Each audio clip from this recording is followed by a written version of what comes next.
रेहाना और रवि की शादी के बाद रवि के पास कुछ नहीं था। रेहाना, तुमने मुझसे शादी करके एहसान किया है। मुझसे ज्यादा तो तुम कमाती हो। अरे तो क्या हुआ, एक दिन आएगा रवि कि तुम खूब पैसा कमाओगे। मुझे तुम पर पूरा विश्वास है। रवि और रेहाना खुद को स्टैंड करने के लिए पूरी मेहनत करते। रेहाना, मैं नौकरी नहीं करना चाहता हूँ। तो कोई बात नहीं, मैं नौकरी करके घर चलाती हूँ, तुम बिजनेस सेट करने की कोशिश करो। एक दिन रेहाना, तुम जानती हो, मैंने जो विज्ञापन बनाने वाली कंपनी खोली थी ना, उसे बड़ी ब्रांड का ऑफर आया है। अब हम लोगों के दिन प्यारे न्यारे हो गए हैं। मैं जानती थी रवि कि एक दिन तुम सेटल हो जाओगे। रवि का काम अच्छा चल जाता है। एक दिन वो रेहाना से कहता है, रेहाना, अब हम लोगों का बच्चा भी हो गया है। बहुत छोटा है वो, उसका ख्याल कैसे रखेंगे हम? कैसे क्या, मैं गांव से माँ को लेकर आ जाती हूँ।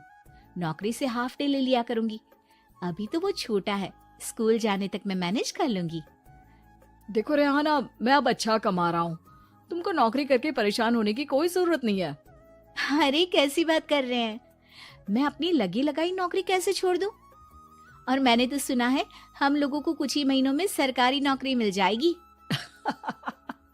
सरकारी नौकरी में कितना कमा लोगी? उतने में तो मैं ड्राइवर रख लूंगा। रेहाना को रवि की बात का थोड़ा बुरा तो लगता है। कम से कम मेरी नौकरी की इतनी बेइज्जती मत करो। भूल गए, इसी नौकरी के बदौलत तुमने अपना बिजनेस खड़ा किया है। अरे वो तो मैं किसी के भरोसे भी कर लेता। देखो, अपने बच्चे को संभालो, घर का काम करो। अब बाहर जाती तुम अच्छी नहीं लगती हो। रेहाना रवि के कहने पर नौकरी तो छोड़ देती है, लेकिन अब बड़े से घर में उसकी कीमत किसी नौकर से कम नहीं होती।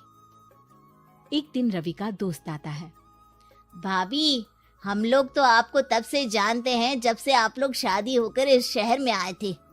आपकी बदौलत ही सारा बिजनेस खड़ा हुआ है। ये किस्मत तो आप ही की है भाभी।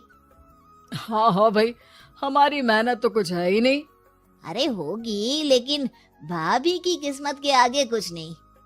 दोस्त वहां से चला जाता है, लेकिन रवि का गुस्सा 7वें आसमान में होता है। देखा कैसे बोल रहा था? अरे बिल्कुल अच्छा आदमी नहीं है ये। कैसी बात कर रहे हैं आप?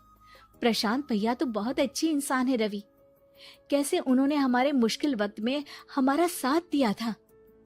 अरे था पैसा तो साथ दिया, नहीं तो कौन पूछता है? रवि का व्यवहार पैसा आते ही अलग हो गया। वो बंदे को बंदा नहीं समझता। घमंड से घिरे रवि ने तो एक दिन हद ही कर दी। रेहाना, मैं अब तुम्हारे साथ नहीं रह सकता हूँ। क्या क्या बकवास कर रहे हो रवि? क्या कहना चाहते हो? और क्यों नहीं रह सकते तुम मेरे साथ? देखो, मुझे कोई और पसंद है और उसने साथ रहने पर बस यही शर्त रखी है कि मुझे तुम्हें तलाक देना होगा।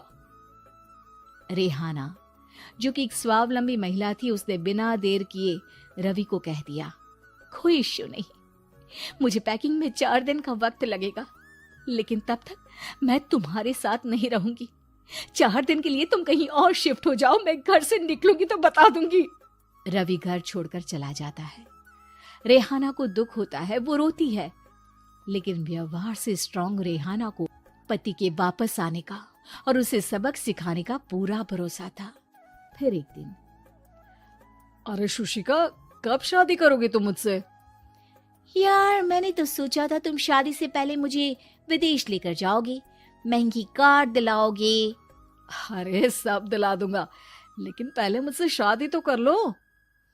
हाँ हाँ, क्यों नहीं। मैं कुछ दिनों के लिए अपने मम्मी पापा के पास जा रही हूँ और लोगों से अपनी शादी की बात करूंगी। अरे शुशिका, कैसे रहूंगा मैं तुम्हारे बिना? अब तो शादी ही होने वाली है हम लोगों की।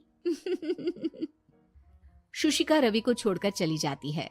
रवि घर आता है, जहां रेहाना को ना पाकर उसे सब अजीब लगता है। घर तो रेहाना के बिना कुछ नहीं है, बच्चे की याद भी आ रही है। चलो एक वीडियो कॉल कर लेता हूँ। रवि रेहाना को वीडियो कॉल करता है, लेकिन रेहाना फोन नहीं उठाती। रात को सोते वक्त मन कर रहा है मुन्ने को गले लगा लूं। चलो कोई ना, शुशिका से शादी के बाद मेरे और भी बच्चे होंगे। अगले दिन रवि ऑफिस जाता है जहां टीना खड़ी होती है। सर, आपने अपने नए ऐड के लिए मॉडल की रिक्वायरमेंट डाली थी ना, मैं उसी के लिए आई हूँ। रवि टीना को देखकर खुश हो जाता है। अब शादी हो गई है तुम्हारी? नहीं सर, बस अच्छा सा हैंडसम और अमीर लड़का देख रहे हैं मेरे मम्मी पापा। रवि के दिमाग से तो टीना को देखकर शुशिका का ख्याल भी खत्म हो जाता है। अरे यार, ये लड़की मिल जाए कितनी सुंदर है। शुशिका तो इसके आगे कुछ नहीं है। क्या तुम्हें ऐसा नहीं लगता कि मुझसे मिलकर तुम्हारी ये खोज खत्म हो गई है? आप तो 2 बच्चों की पापा लग रहे हैं। अरे नहीं नहीं, मेरी शादी तो हुई थी, लेकिन बीवी को किसी और से प्यार था, मुझे छोड़कर चली गई। खैर, टीना की दोस्ती रवि से हो जाती है, लेकिन 1 महीने बाद शुशिका रवि के पास वापस आती है। मेरे मम्मी पापा तुमसे मिलना चाहते हैं, लेकिन उन लोगों को ये मत बताना कि तुम पहले से शादीशुदा हो, और हाँ, शादी से पहले अपनी सारी प्रॉपर्टी तुमको मेरे नाम करनी होगी। अरे पागल, अब मैं तुमसे शादी ही नहीं करना चाहता। भला ऐसी लालची औरत से कौन शादी करेगा? तभी वहां टीना आ जाती है। रवि, ये पागल सी औरत कौन है?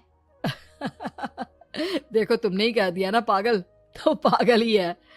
पता नहीं कौन है, कह रही है शादी कर लो, लेकिन शादी से पहले अपनी सारी प्रॉपर्टी मेरे नाम कर दो। बोल तो सही रही है।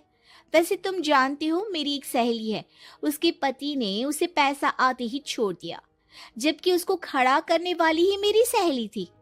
और मुझे भी भरोसा नहीं है, अगर मैं भी तुमसे शादी करूंगी तो तभी जब तुम मेरे नाम अपनी सारी प्रॉपर्टी कर दोगे।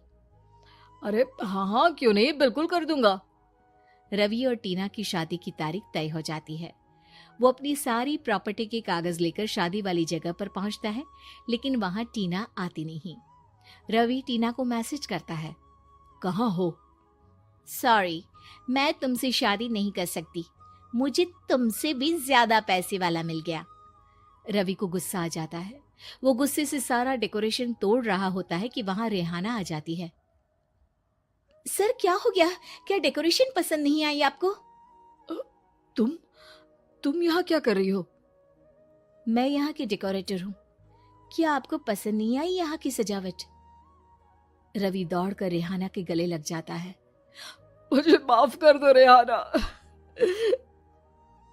रवि रेहाना के गले लग जाता है और रेहाना टीना को थैंक्स का मैसेज करती है।